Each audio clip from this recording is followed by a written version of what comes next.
Tonight, we dive into a high-stakes Senate showdown.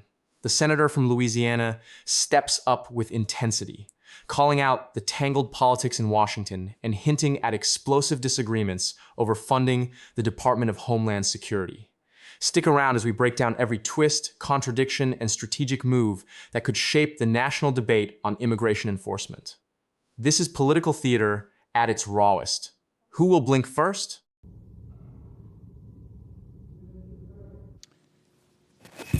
The senator from Louisiana. Thank you, Mr. President. We're not in a quorum call, are we? We are not. Mr. President, we both know that there are people in Washington who like to muddy the water to make it look deep. They don't want the American people to know the truth. Because for these people to which I'm referring, truth is a concept that does not interest them. Politics does. Now, there's been a lot of controversy in and around the United States Senate for the last 2 weeks. If we're honest with ourselves, we have to admit that the Senate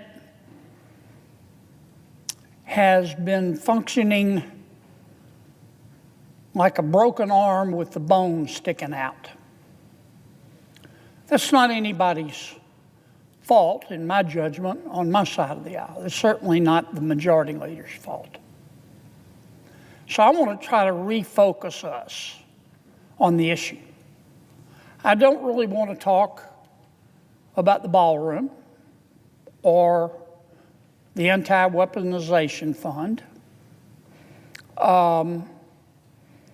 or any of the myriad of issues that my Democratic friends have tried to inject into our discussion. I want to talk about the issue. And the issue is this: are we going to fund the Department of Homeland Security, or are we not? Part of DHS, as we call it, as you know, Mr. President, is funded. But a very important part is not. The Border Patrol and ICE. We're paying them as best we can out of another pool of funds that's about to run out of money. Why are they not funded? Because my Democratic colleagues have refused. At one point, my Democratic friends agreed to fund Border Patrol and ICE. And then they changed their mind. And they said, no, we're not going to do it. Which forced Republicans, if we want to see that portion of DHS funded, to proceed under what we call reconciliation. Here's where the stakes explode. Funding the Department of Homeland Security is not just a budget line. It's the front line for Border Patrol and ICE operations. Notice the tension as he points fingers at Democratic colleagues for blocking funding. This isn't mere politicking, it's a battle over who enforces immigration law. Do you think this framing pressures lawmakers or fans to fan partisan flames? The way he positions reconciliation as the Republican fallback is a strategic move worth dissecting. Under what we call reconciliation, where we don't need Democratic votes. I regret that that's the case, but we're doing what we have to do. Why are we having this controversy? I don't get it completely. I don't.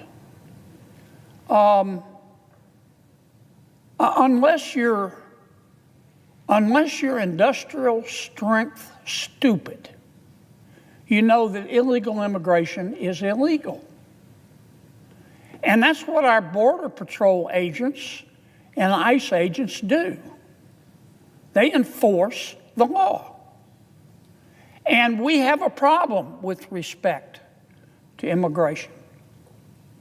During the Biden administration, with the encouragement of some, not all, but with the encouragement of some, but not all, Democrats, opened the borders. They said, come on in.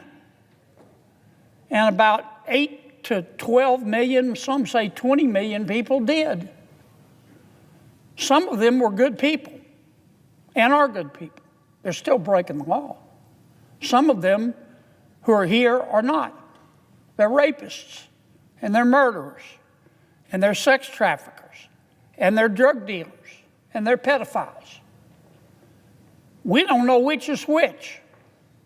We don't know where they are.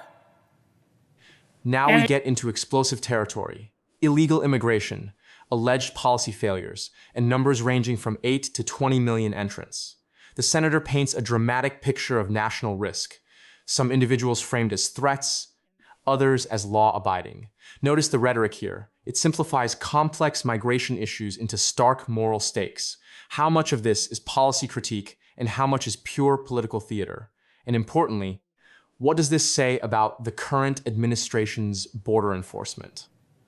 And it falls to the responsibility of the Department of Homeland Security, in part through Border Patrol and ICE, to find out.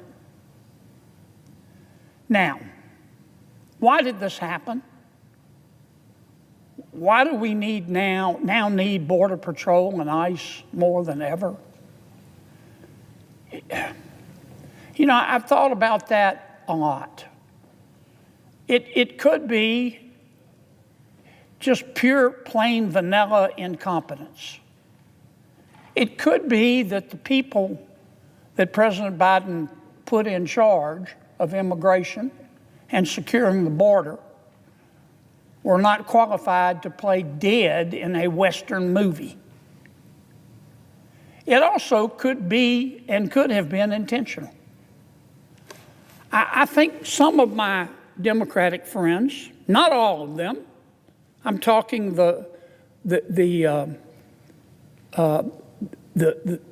Plattner wing of the Democratic Party, the Mayor Mamdani wing of the Democratic Party, the Congresswoman Ocasio-Cortez wing of the Democratic Party, the wing of the Democratic Party that's in control.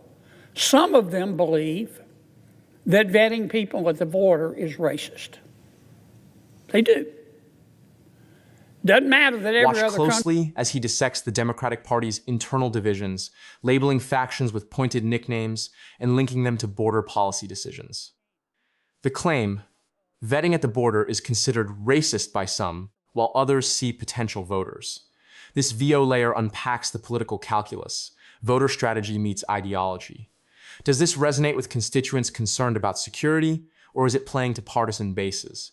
Either way, it's a masterclass in blending policy critique with political narrative. Doesn't matter that every other country in the world vets people at their borders. These members of the, whatever you want to call it, progressive wing, loon wing, Woketopus wing, whatever you want to call that wing of the Democratic Party, they think that vetting people at the border is racist. There are other folks who support open borders for political reasons. I think they honestly think that if they admit a bunch of people into America in violation of the immigration laws or not, that it's a rich source of potential voters. We're not supposed to say that, but I really do believe that. Not much happens around here that doesn't have a political bent to it. But regardless, we have a problem. And that's what we have to deal with. And that's what we're going to be voting on, I hope, in the next couple of days.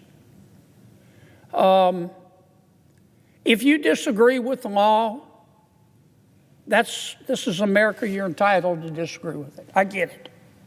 Try to change it. Go change it.